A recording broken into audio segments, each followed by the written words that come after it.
Bienvenidos a Voces del Silencio, el espacio donde las historias no tienen filtros y las experiencias se convierten en herramientas de transformación. Hoy exploraremos el impacto del cambio, cómo las decisiones que tomamos a diario pueden redefinir quiénes somos y cómo nos vemos. Aquí no buscamos tener todas las respuestas, solo abrir puertas que tú decides cruzar o dejar atrás. Si estás listo para una historia que te haga reflexionar, quédate con nosotros, este es tu espacio, este es Voces del Silencio. Perder un hijo antes de tenerlo en brazos es un dolor que pocos entienden, pero que muchas personas viven en silencio. Hoy vamos a hablar de un duelo que la sociedad no siempre sabe cómo acompañar, pero que merece ser reconocido, validado y respetado. Si alguna vez has sentido que tu dolor no tenía espacio en el mundo, este episodio es para ti. Bienvenidos a una conversación que toca el alma. Hoy tenemos el honor de hablar con Geo González, especialista en duelo gestacional y perinatal, creadora del podcast Duelo Respetado y una de las principales impulsoras del Código Mariposa en México. Geo ha dedicado su vida a visibilizar un dolor que muchas familias viven en silencio. Su trabajo no solo acompaña a quienes han pasado por la pérdida de un bebé, sino que también busca educar y cambiar la forma en que la sociedad trata este tema. Hoy hablaremos del duelo, de la falta de reconocimiento, del impacto emocional en las familias y de cómo podemos ser una red de apoyo real para quienes enfrentan esta pérdida. Geo, bienvenida. Je- Muchísimas gracias, de verdad, qué honor estar aquí. Muchas gracias por la invitación, Miguel. Muchas gracias a ti. Geo, ¿por qué crees que el duelo gestacional sigue siendo un tema tabú en nuestra sociedad? Porque seguimos con la creencia de que morir pequeño es morir menos. Y entonces si es pequeño no te duele. Y entonces si es pequeño no tienes sueños, expectativas. No hay como tal un proceso de duelo. Consideramos que cuando se espera la vida y llega la muerte, tú deberías de asumirlo como, ay, qué pena, no se logró en esta ocasión, pero pues quizá en la siguiente podamos aspirar a lograrlo, ¿no? Y en este sentido es invalidar un proceso porque me cuesta comprender por qué te duele tanto si no era nada. Si no tenías nosotros en tanatología, en algunas líneas, le llaman recuerdos activos, ¿no? Los que tienes con tus seres queridos y que de pronto es, ya no voy a probar la sopa de mi mamá, ya no voy a dar este paseo con mi esposo, y se cree que en estos duelos, cuando tu bebé fallece en el vientre, en el parto o poco después de su nacimiento, no hay estos recuerdos activos. Y entonces es importante que podamos comprender que el duelo siempre va a ser en función de la persona y el vínculo con lo perdido. Es decir, yo no puedo decirle a alguien cuánto debe o no de dolerle. Entonces, me parece que este duelo es muy silenciado por esta razón, porque se cree que es una exageración, que no tiene un impacto. Y es más, en muchas ocasiones, Miguel, ni siquiera se considera que es un duelo. Así de sencillo.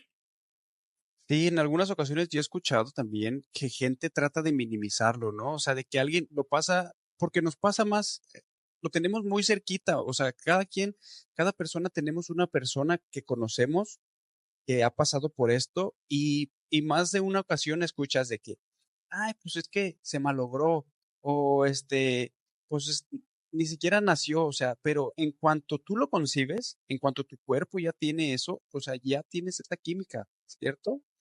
Sí, es... Para muchas, perdón. No, no, no. Para muchas familias, el duelo comienza en el momento en el que ven una prueba positiva. ¿Cómo afecta la falta de reconocimiento a quienes viven esta pérdida?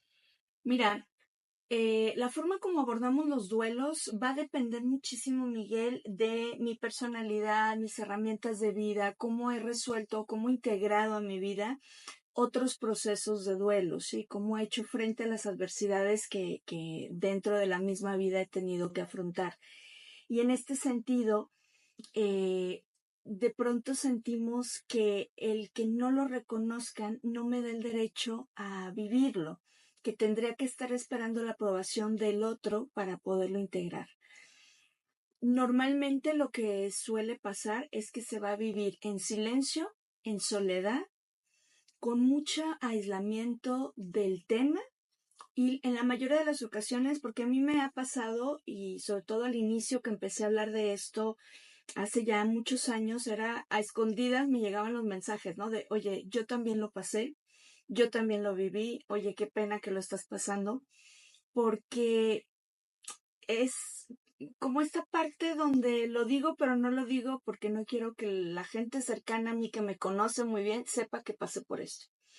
Creo que todavía nos hace falta mucho esa concientización de poder respetar los duelos ajenos, aunque yo no los comprenda, aunque para mí pueda ser como, ¿en serio estás triste por esto?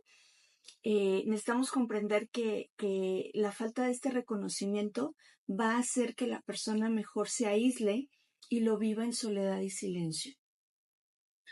Fíjate, yo hace unos días atrás platiqué con un amigo y estábamos comentando que las nuevas generaciones precisamente ya vienen con unos chips integrados de que ya nos están callando. O sea que, como tú dices, antes cuando yo empecé con esto, tú lo empezaste en silencio.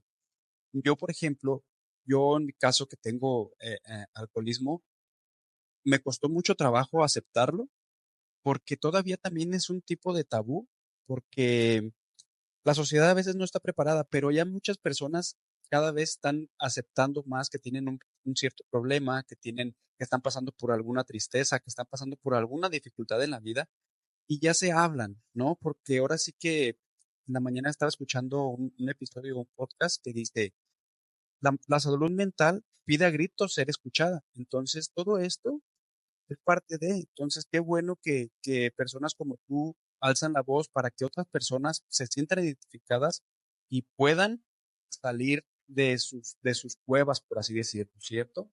Fíjate que sí, sin embargo, Miguel, yo algo que observo en estos duelos es como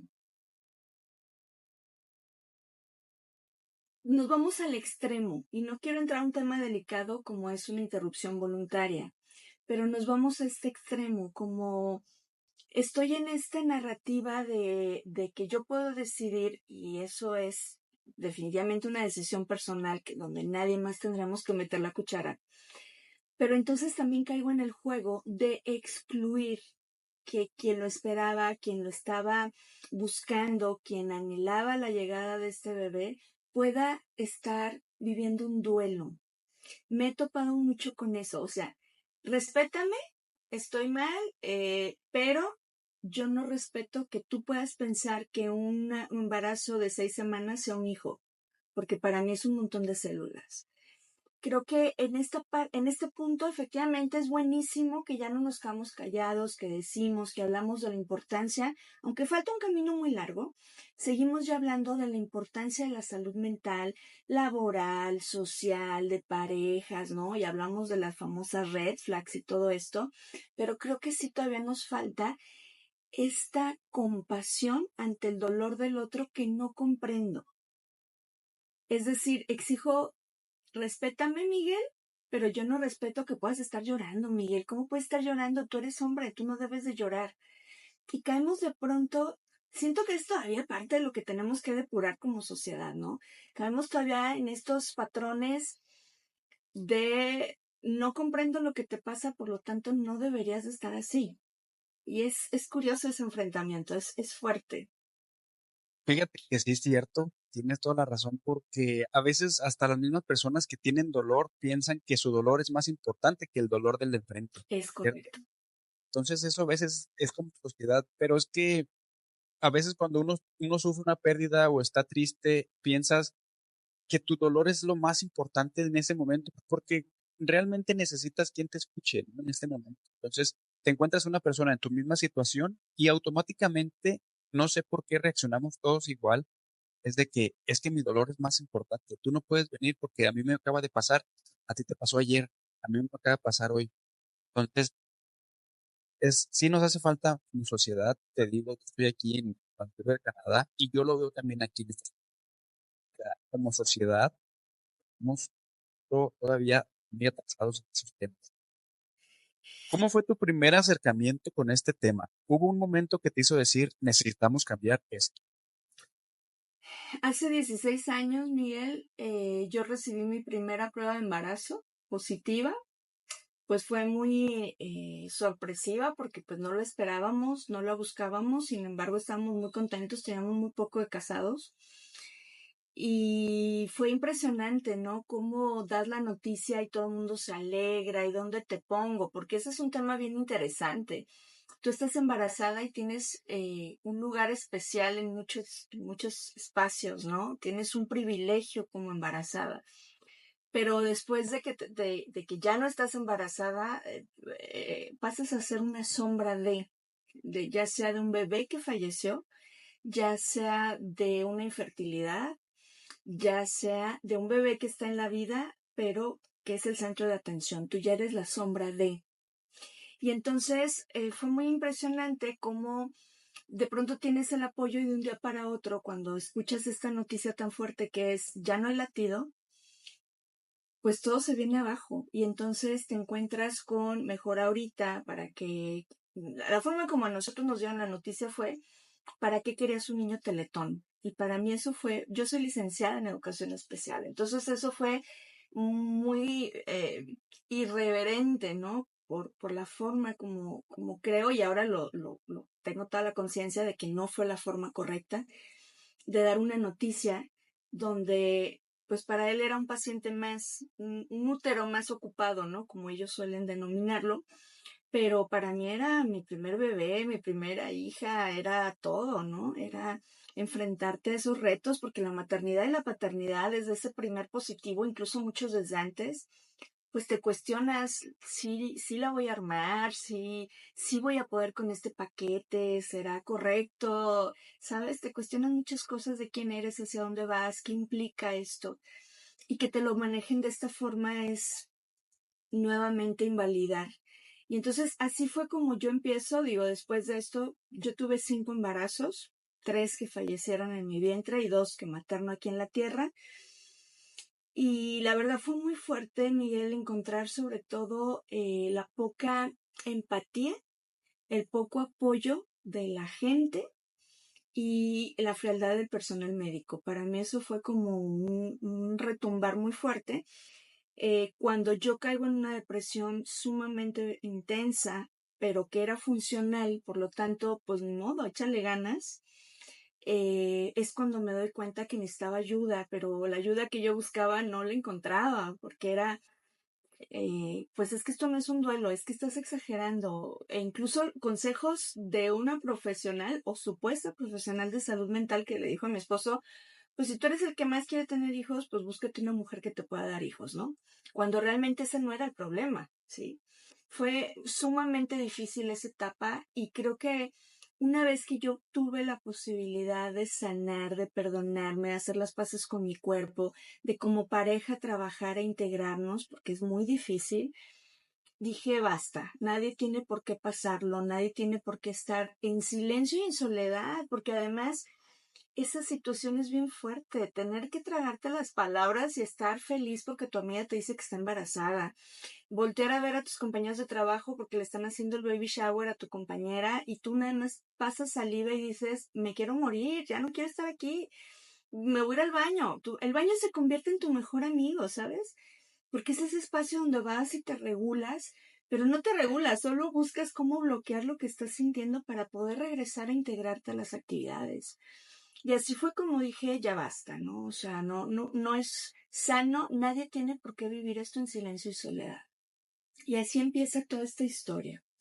Qué bueno, y ya ahora, pues mira, en muchos lados está esto que estás, ahora sí que dando a conocer al mundo. En muchos lados ahora te encuentran, ¿cierto? Te encuentran en conferencias, te encuentran en podcasts, o sea, te encuentran en tus círculos. Y eso se me hace bien interesante cómo empieza desde algo que no te rendiste. O sea, querías buscar la ayuda, no la encontraste y tú has sido la ayuda para muchas mujeres y hombres, en este caso también, que a veces están buscando, ¿cierto? Están buscando quién los entienda, quién los escuche, porque yo también he estado en situaciones de depresión que dices, es que no sé cómo explicarte esto que siento, o sea, no sé a quién decirle esto que siento, porque no lo encuentro en ningún lado, ya lo googleé, ya me metí a internet, ya lo metí a YouTube y no encuentro y me pongo a buscar me pongo a buscar podcast y no hay quien me dé la solución a lo que estoy sintiendo, ¿verdad? Porque esto que tú dices de que tu mejor amigo se convierte en el baño, que te matan tus ilusiones, que te minimizan, que te dicen todo ese tipo de cosas, entonces como hombre nos pasan similares. Ujú. Como hombre es muy complicado salir y decirle a tus amigos, me Sí. siento de esta manera. Sí hay algunos amigos que sí te escuchan, pero son muy, muy pocos los hombres que tenemos la dicha de tener ese tipo de amigos o ese tipo de círculos que nos escuchen, que no nos juzguen, ¿cierto? Porque es bien difícil pasar por una situación de tristeza como hombre. No minimizo la tristeza de las mujeres, pero como hombre también es un poco complicado porque no encuentras la puerta, no encuentras realmente. Te quieres acercar a tu papá y no la encuentras, no sabes ni cómo tocar la puerta, Ujú. ¿cierto? ¿Cuáles son las frases que más lastiman a una persona en duelo? Nuevamente creo que va a depender mucho de la personalidad, ¿no? Hay personas que se les resbala todo y que no tienen impacto y que a lo mejor una frase que uno pudiera considerar no tan intensa pueda derrumbarles, ¿no? Pero creo que caemos mucho en algunas muy típicas relacionadas con fertilidad, es decir, vas a poder tener más hijos. Es que no estoy cuestionando si puedo o no tener más hijos, estoy cuestionando que yo quería este. Eh, Eres joven, es mejor ahorita. Piensa en todo lo positivo, ¿no? Algo que te dicen, especialmente si no hay otros hijos, es piensa en todo lo positivo, van a poder viajar, van a poder hacer su vida, como si tener hijos es no hacer tu vida. Hay que hacer una adecuación, ¿no? Definitivamente, pero es importante no dejar de hacer tu vida. Y bueno, estas frases que van muy en sentido a temas religiosos o temas de fe, ¿no? Como Dios quiere un angelito, es la voluntad de Dios, cuando menos ya no estás sufriendo. Y ese tipo de invalidaciones lo que hacen es decirte qué injusta eres o qué injusto eres cuando tú deberías de agradecer porque estás aquí, porque no pasó a mayores, porque no vas a tener que cuidar a un niño con necesidades especiales. O con los papás, algo que nosotros desde Duelo Respetado buscamos mucho, es integrar a los papás o a la pareja que no es gestante, porque fíjate que pasa algo muy intenso. De pronto es como tú tienes que estar bien. Ahorita que mencionabas este tema de los hombres, es lo que más escucho en los círculos de duelo, ¿no? A mí nadie me dio el pésame. A mí me pidieron que tenía que estar bien para mi esposa o para ella. Yo no podía llorar porque yo no lo tenía, por lo tanto no lo sentía, no lo amaba y no lo esperaba. Y muchos papás te dicen, Geo, era mi mayor ilusión en la vida, pues, o sea, yo le tenía ya su camiseta de fútbol para sacarlo del hospital con ese pañalero, porque soy súper fan. Papás donde los ves derrumbados porque tuve que entregarle el cuerpo de mi hijo a una persona de una funeraria que venía alcoholizada. Y la gente era como, bueno, pero ¿por qué haces tanto drama, no? Pues estaba muerto, o sea, ¿por qué te pones así? Ese tipo de comentarios donde llevan un dejo de consuelo, entre comillas, pero que van cargados de no debes de sentir lo que sientes porque no era para tanto. Entonces va mucho en ese enfoque, Miguel. Sí, y a veces las intenciones son buenas. ¿Cómo podemos acompañar sin invalidar? Es difícil, vuelvo a lo mismo, porque va mucho en función. Hay personas que les gusta la compañía, que les gusta hablar del tema. Hay personas que son introvertidas y que prefieren no hacerlo. Pero puedes acompañar, yo les digo que algo con lo que normalmente vamos a acertar al acompañar a alguien que está en un proceso cualquiera que sea de duelo, es poder tener una boca muy pequeña y unas orejas muy grandes para escuchar. Lo que más necesidad tienes en ese momento es de hablarlo, porque a través de estarlo expresando y de estarlo dialogando, tú también te vas regulando. Y no importa si cuentan la historia 50 veces, que la persona doliente lo necesita. Pero si tú lo cortas con, ay no, Miguel, ya no hables del tema. No, no, Miguel, es que cámbiale el chip, ya no pienses así. Pues claro que prefiero entonces mejor callarme, ¿no? Y aquí es bien importante que entonces podamos ser esa escucha activa que requiere la persona. Miguel, no sé cómo apoyarte, no sé qué decirte, pero ¿sabes qué? te traje la comida de la semana. Si hay otros hijos, no se preocupen. Yo paso por ellos a la escuela y me los llevo a hacer las tareas o me los llevo al parque y te los traigo ya en la tarde. Ese tipo de apoyos son muy valiosos, donde no me digas cómo vivirlo, qué sentir o qué no sentir. Hazme saber que estás aquí. Tampoco me digas, si necesitas algo me hablas, porque ni siquiera sé qué necesito. En este momento no sé ni quién soy, ni cómo me llamo. ¿Cómo te voy a decir qué necesito? A veces simplemente con la pura compañía basta, ¿cierto? A Exacto. veces simplemente con que estoy aquí en tu casa, vengo a las 8 de la mañana, me voy a las 4 de la tarde, te preparo un cafecito en la mañana. Si quieres hablar conmigo, no hay ningún Es problema. correcto. Yo voy a estar aquí sentado en el sillón, yo nomás te voy a acompañar en esta situación a explorar, porque a lo mejor tú lo ves, ¿no? Como tú dices, diferentes personalidades. Entonces, a lo mejor tú te quieres acercar diciéndole algo. Tú ves que a la persona está muy renuente y así dices, bueno, a ver, no, por ahí no va. Entonces, pero tampoco le late que no esté aquí. Entonces, ya vas mediando, ¿no? Ya sabes como que, ok, le gusta que esté aquí, entonces le voy a preparar sopa, le voy a preparar algo que le guste para que esté cómodo. Porque también, obviamente, pues está triste, obviamente van a existir momentos donde va a estar llorando, ¿cierto?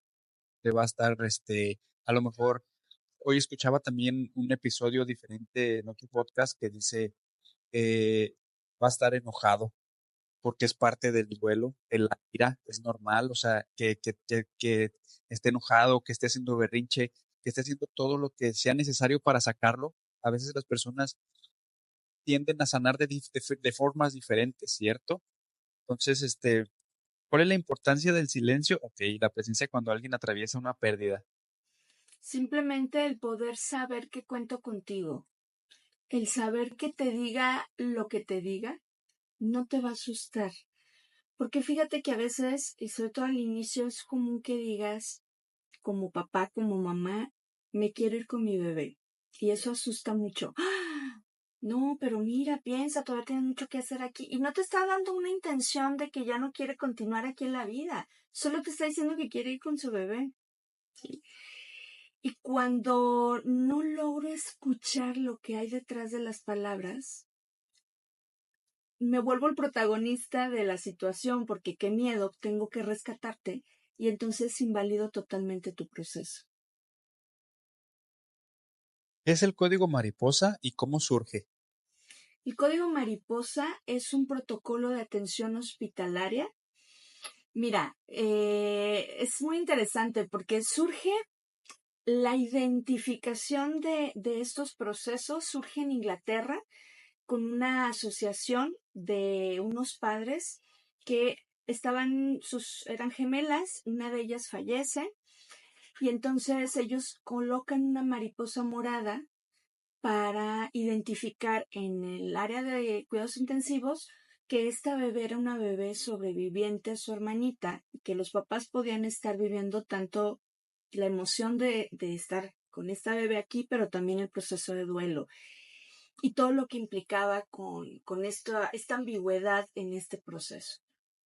En el 2020, en plena pandemia aquí en Guadalajara, yo recibo la invitación por parte del doctor Carlos Bautista, que era director era coordinador de salud mental aquí en Jalisco, en el área de la OPD de Servicios de Salud Jalisco. Y entonces, a partir de ese momento, de esa primera capacitación que estuvimos trabajando durante 3 días con personal sanitario, se hace esta sensibilización y entonces decidimos echarlo a andar el proyecto adaptado a México y no solamente poner la identificación, porque algunos hospitales, principalmente en Europa, lo hacían. Ponían la mariposa y el personal sanitario decía, ok, a este cuarto ni te arrimes, ¿no? Porque es muy doloroso, no la veas, o sea, era como una etiqueta tal cual. Y lo que nosotros hicimos fue hacer toda una guía de intervención, así como hay un protocolo código rojo que ellos deben de saber en esta emergencia, cuando se activa en el hospital, qué debe de hacer cada persona involucrada y qué deben de hacer los que no participan directamente. Código mariposa es eso, cuando se activa, todo el personal sanitario debe saber qué hacer, desde el camillero, desde quien te lleva la comida. Entonces, es una guía de atención humanizada, que también le da recursos al personal sanitario. ¿Cómo debo manejar este caso? ¿Qué debo decir? ¿Qué debo evitar? ¿Qué debo favorecer para que estas familias puedan tener un trato digno y respetuoso? Y estos bebés, independientemente de las semanas de gestación o del tamaño o del peso, puedan también ser tratados con respeto, porque de pronto te enfrentas a esta parte, ¿no? O sea, dejaron a mi hija de 18 semanas de gestación, que si tú la ves, pues es un bebé perfectamente formado, te cabe en tu manita, o sea, pero es tuyo, es tu hija, es tu hijo, son tus ilusiones, son tus genes. Y de pronto lo ves que lo dejaron en una bandeja aventada con todo el instrumental ahí solo, y pues eso es muy impactante a nivel emocional para las familias. Entonces, la intención del código mariposa es poder brindar esta guía de atención que debe tener el personal sanitario para aplicar de manera correcta contratos dignos y humanizados. ¿Qué debo de hacer cuando se presenta una muerte en el vientre, en el parto o en una unidad de cuidados intensivos? Interesante. Yo estuve leyendo un poco sobre esta mariposa y así como tú me dijiste, yo también lo pensé, dije, pero no etiquetarán a las pacientes, entonces en este protocolo que tú me estás diciendo ahorita, sin etiquetas, suena como un trato más humanizado y yo creo que también podría como que expandirse en todo el sistema, ¿no? En todo el sistema de Sí, salud, porque el sistema de salud es muy rudo. O sea, no nomás el de México, o sea, todo el sistema de salud es rudísimo. O sea, no existe un tacto humanitario como tal en el sistema de salud de donde tú vayas. Aquí en Vancouver, donde yo me encuentro, me platicó una muchacha que ella me comentó que había perdido su bebé por negligencia médica. Ella estuvo sangrando y le dijeron los doctores, es lo que hacen las mujeres, sangrar. Y tómate este Tylenol. Entonces, y ella me contó que así puede ser posible. Y por eso me dijeron, y yo alegué, les dije, oiga, sí es lo que hacemos las mujeres, pero no cuando estamos embarazadas. correcto. Y él le dijo, sí, sí, sí, y eso también es lo que hacen, estar así, por sus. Y dices, oye, oye, ¿en qué momento? O sea, cuando me platicó, yo sentí así una ira, enojo, y dije, o sea, neta, te dijeron eso en un hospital aquí en Canadá, aquí en Vancouver, que tanto te presumen. Sí. Exacto.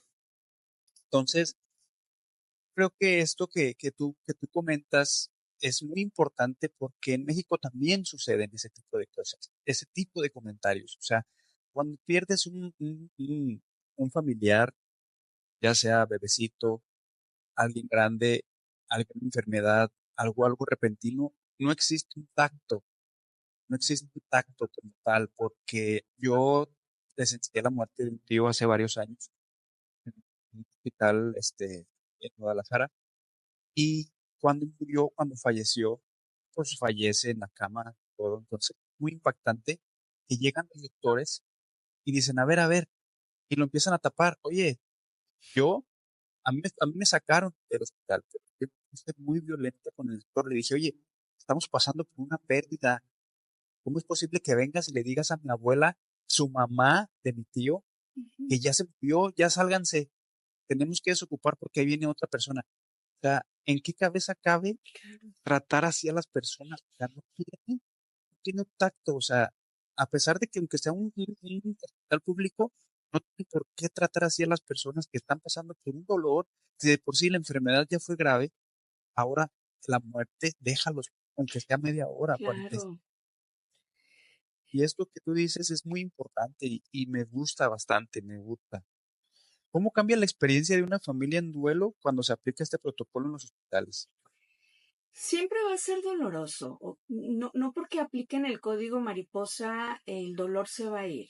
Pero no es lo mismo aplicarlo, no es lo mismo, perdón, vivirlo sumado a una violencia obstétrica, una violencia a través de este silencio, de estos secretos de familia, de no hay permisos. Aquí en México no tienes permiso laboral, ¿sí?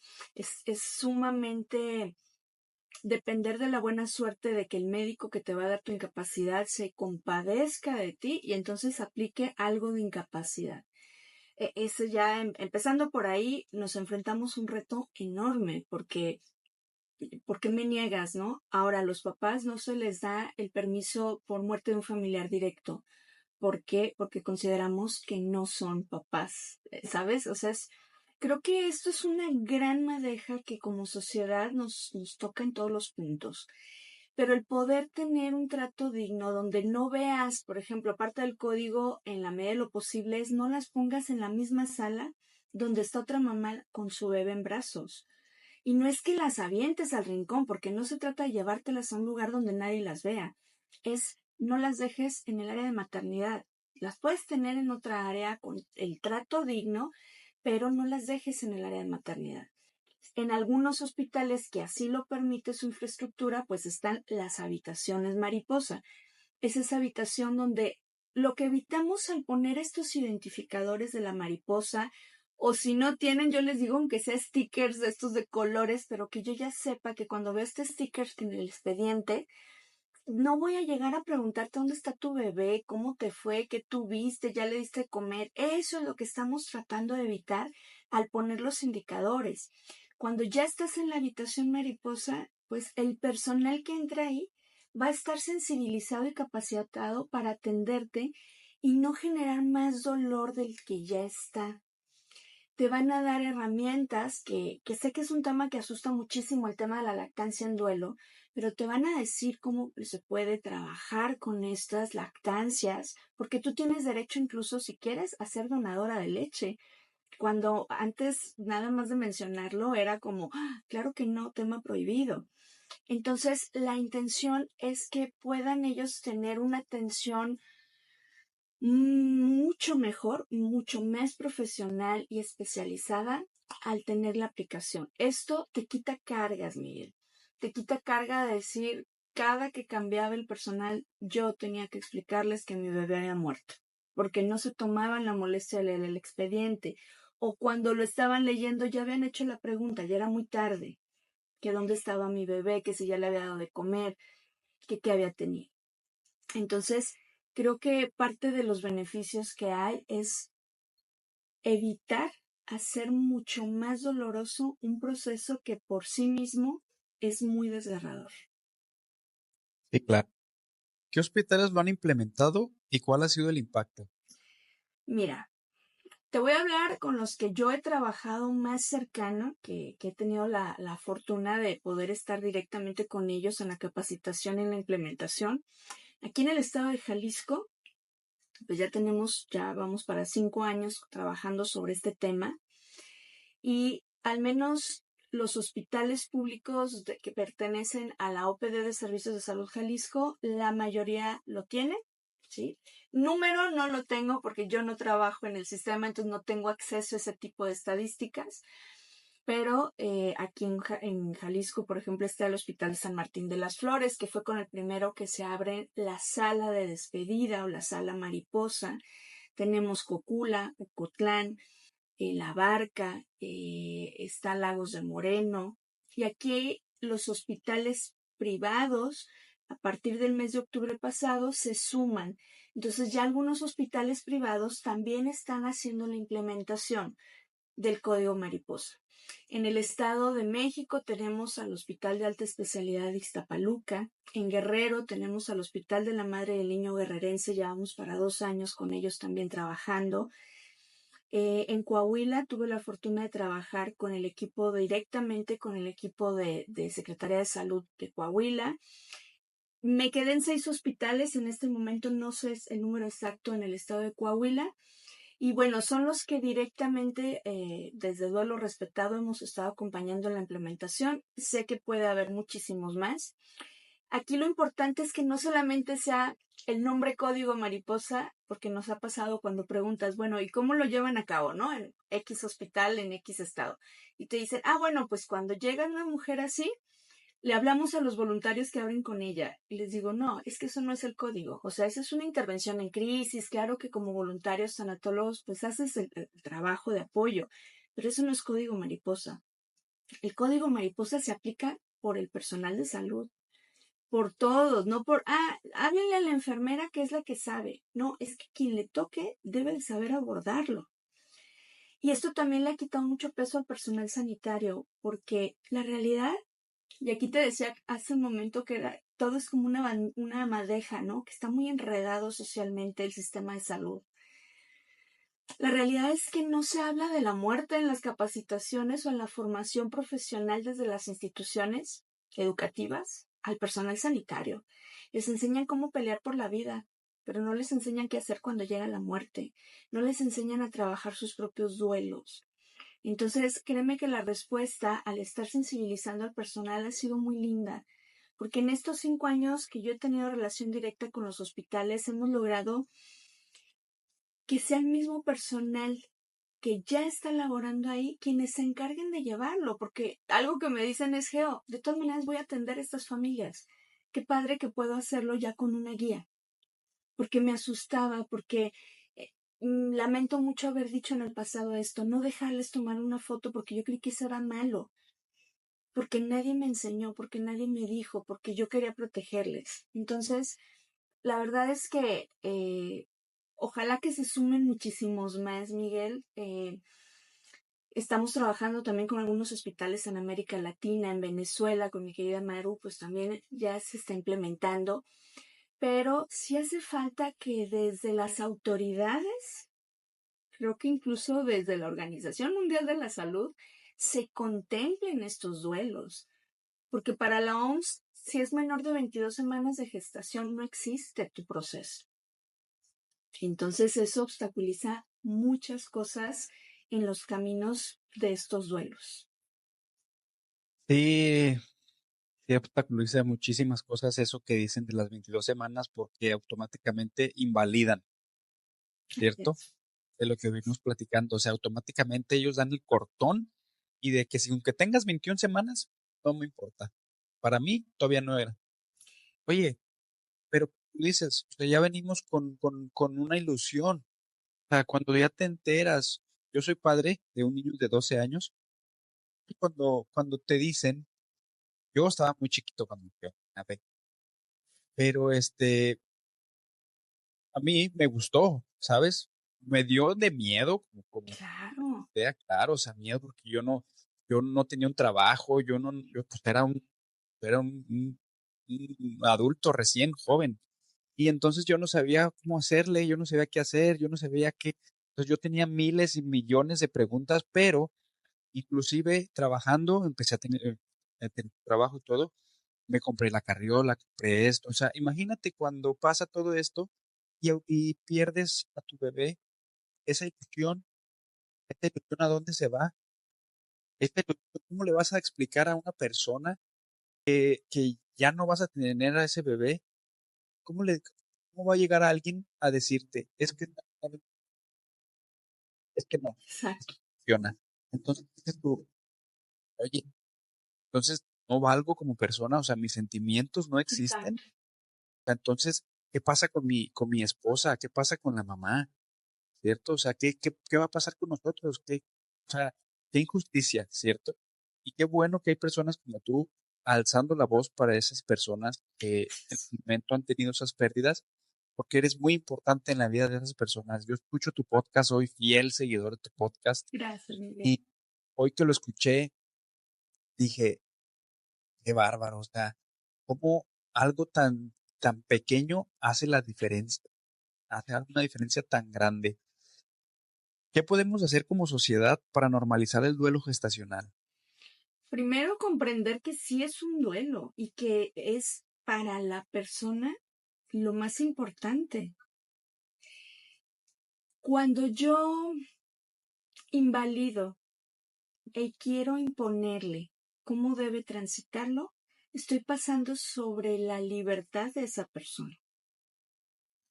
Entonces, creo que como sociedad el poder ampliar la mirada y decir, ¿sabes qué, Miguel? No comprendo por qué estás así, pero te escucho, te acompaño y te sostengo en este proceso. Estoy aquí para ti. No entiendo por qué estás así, no entiendo por qué te hace tanto ruido esto, pero aquí estoy para ti. Es sensibilizarnos y poder respetar el por qué tenemos derecho a vivir un proceso de duelo. Y a todo esto, ¿cómo podemos educar a las nuevas generaciones en la empatía? Ay, Miguel, está difícil la pregunta porque estamos viviendo, creo yo, ahora sí que ya voy a estar como en mis tiempos. Creo yo que como sociedad estamos perdiendo esa sensibilidad ante la persona.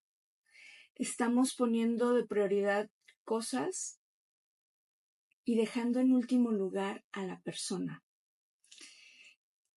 Tú eres valioso por ser persona, no porque creas, no porque pienses, no porque practiques, no porque sea tu prioridad en la vida. ¿Sí? Tú como persona eres valiosa, por lo tanto mereces mi respeto.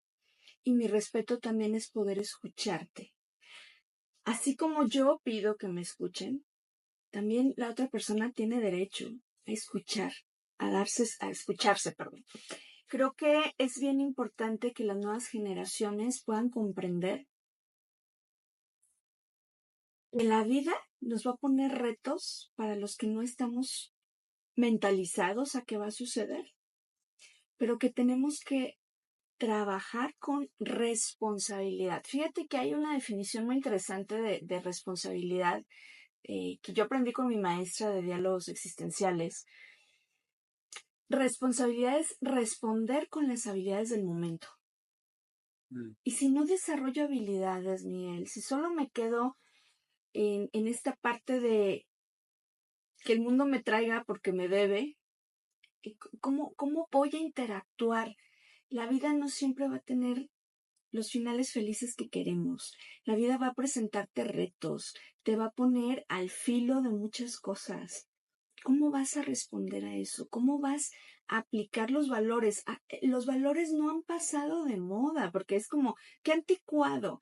No, los valores no han pasado de moda. El poder sentarte y apreciar un atardecer con sus tonalidades que no se repetirán jamás es un valor.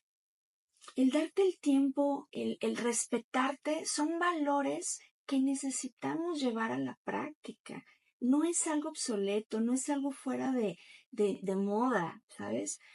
Es algo que necesitamos retomar porque el ser humano está carente de humanidad y estamos dejando de mirar a la persona y las habilidades que tiene para responder. Tal cual. Sí, estamos ganando algunas cosas, pero perdiendo otras, ¿no? O sea, Exacto. estamos ganando cosas importantes, pero perdiendo este tipo de cosas tan básicas que es los valores, tan básico que es humanizar, el tener, saber que es una persona lo que tienes a un lado, enfrente, atrás, porque yo eso lo veo muy, yo no tengo mucho tiempo acá de este lado, tengo 3 años, pero yo lo veo, desde el primer día que yo llegué aquí, yo lo veo como la gente es completamente egoísta, de Ujú. que no voltean a ver, no hablan, no hacen amigos, no nada. Entonces, eso se está convirtiendo en un problema. De hecho, leí un artículo que dice que la soledad se está convirtiendo en un problema Muy de salud fuerte. pública, porque la gente se está quedando sola, porque la gente prefiere estar en su casa con su celular, con su tele y ya no socializan. Y la gente, las nuevas generaciones, por así decirlo, ya no saben cómo socializar, ya no saben salir al parque, ya no saben salir a que no sea a través de una pantalla. Por ejemplo, estamos ganando esto, que tú estás en Guadalajara, yo estoy aquí y tenemos Ujú. una comunicación muy fluida y está muy como si estuviéramos frente a frente, pero en la contra sería, como ya tenemos estas herramientas, ya para qué voy a salir. Exacto, no me esfuerzo para hacerlo. Bueno, perfectamente, entonces y eso es lo que yo quiero también comunicar aquí. A pesar de que tengamos estas tecnologías, no hay que perder la sensibilización de que somos seres humanos, somos sensibles y somos frágiles. ¿Exacto?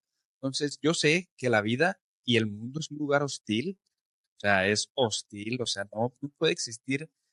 La vida no es fácil, ¿cierto? O sea, tú lo dices, o sea, la vida te va a traer cosas sumamente muy, muy catastróficas, pero ya es cuando, ya dependiendo de tú qué es lo que tengas, la responsabilidad de que hablas, es cómo vas a ver y cómo vas a actuar en el mundo, ¿verdad? Porque el día de mañana no sabemos, es incierto. Hay que estar preparado para lo que va a venir. Es un mundo hostil. Exacto. Para, para alguien que está viviendo este duelo y se siente solo, ¿qué le diría? Primero le diría que le mando un abrazo muy, muy grande, con mucho respeto para su proceso, para su camino de vida, y que somos muchas familias quienes hemos vivido esta experiencia, que eso que está sintiendo es natural y que puede acercarse a los grupos, puede acercarse a personas que hemos pasado por estas experiencias y que busque esa red de apoyo. El dolor compartido siempre será menos intenso. Hoy hemos hablado de un duelo que no siempre tiene nombre, pero que deja una huella imborrable en quienes lo viven. Nos llevamos las enseñanzas de que el duelo gestacional no es menos por ser invisible, que cada pérdida es válida y que acompañar con respeto puede cambiarlo todo.